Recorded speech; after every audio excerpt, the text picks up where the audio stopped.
Le syndrome de Cronos, de quoi parle-t-on? Nous parlons de ce moment de bascule, juste avant un épisode dépressif ou juste avant un épisode maniaque, qui est un ensemble de signes et de symptômes qui prédisent la conversion imminente vers un épisode de l'humeur.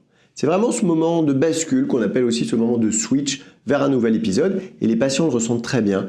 Ils nous disent « je sens que je suis un peu moins en forme, plus triste, j'ai plus de mal à sortir du lit, je dors moins bien, je me réveille plus fréquemment, j'ai fait des cauchemars », ils sentent qu'à nouveau, ils vont retomber en dépression ou retomber en manie.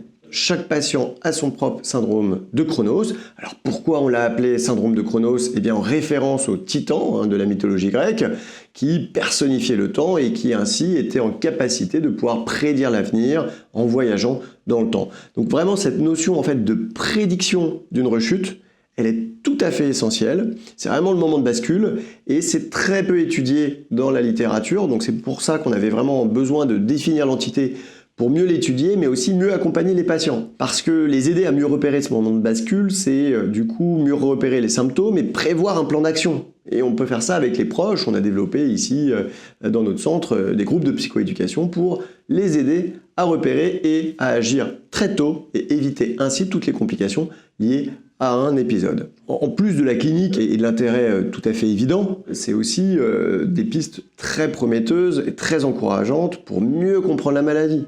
Si on comprend ce syndrome de Cronos, ce moment de bascule, on comprend le trouble bipolaire, on comprend les troubles de l'humeur récurrents, on a une physiopathologie plus clairement comprise, on a des méthodes personnalisées d'intervention, parce que, encore une fois, chaque patient a son syndrome de Cronos, donc on va pouvoir agir pour chaque patient différemment. Et puis, c'est aussi porteur d'espoir pour identifier de nouvelles cibles thérapeutiques spécifiques à la physiopathologie en cause dans la maladie d'un patient.